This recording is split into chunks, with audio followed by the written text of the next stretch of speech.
Madurai K நகர் பகுதியில் இயங்கி வந்த கிண்டர் கார்டன் எனும் தனியார் மழலையர் பள்ளியில் கோடைக்கால பயிற்சி வகுப்புகள் நடைபெற்றது. இப்பள்ளியில் கோடைக்கால பயிற்சி வகுப்பில் கலந்து கொண்ட மதுரை ஒத்தக்கரையைச் சேர்ந்த ஆருத்ரா எனும் 4 வயது சிறுமி பள்ளியில் உள்ள தண்ணீர் தொட்டியில் விழுந்து உயிரிழந்தார். முன்னதாக பள்ளியில் நண்பர்களுடன் விளையாடி கொண்டிருந்த போது பள்ளிக்கு பின்புறம் மூடாமல் இருந்த 12 அடி ஆழம் கொண்ட தண்ணீர் தொட்டியில் சிறுமி விழுந்ததாக கூறப்படுகிறது. சிறுமியின் குரலை கேட்டு அங்கு வந்தவர்கள் சிறுமியை மீட்டு மருத்துவமனையிலும் அனுமதிச்சிருக்காங்க.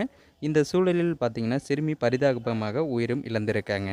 இதனைத் தொடர்ந்து இப்பள்ளியின் தாளர் திவ்யா உட்பட 5 பேரை அண்ணா நகர் காவல்துறையினர் கைது செய்து விசாரணையும் நடத்தி வருகிறாங்க. இந்த நிலையில் அனுமதியின்றி இயங்கிய கிண்டர் கார்டன் மழலையர் பள்ளியை வருவாய்த்துறையினர் மற்றும் காவல்துறையினர் மூடி சீல் வச்சிருக்காங்க. இதனிடையே குழந்தை தண்ணீர் தொட்டியில் விழுந்து மருத்துவமனையில் அனுமதிக்கப்பட்டுள்ளதாக தான் கூறினார்கள்.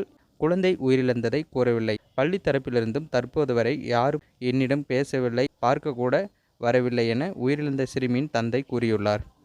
மேலும் இச்சம்பவம் அப்பகுதியில் பெரும் பரபரப்பையும் சர்ச்சையும் ஏற்படுத்தியிருக்கு. மேலும் இது போன்ற வீடியோக்கள் உடனுக்குடன் தெரிஞ்சுக்க மறக்காமல் நம்ம சேனலை சப்ஸ்கிரைப் பண்ணி தொடர்ந்து ஃபாலோ பண்ணுங்கள்.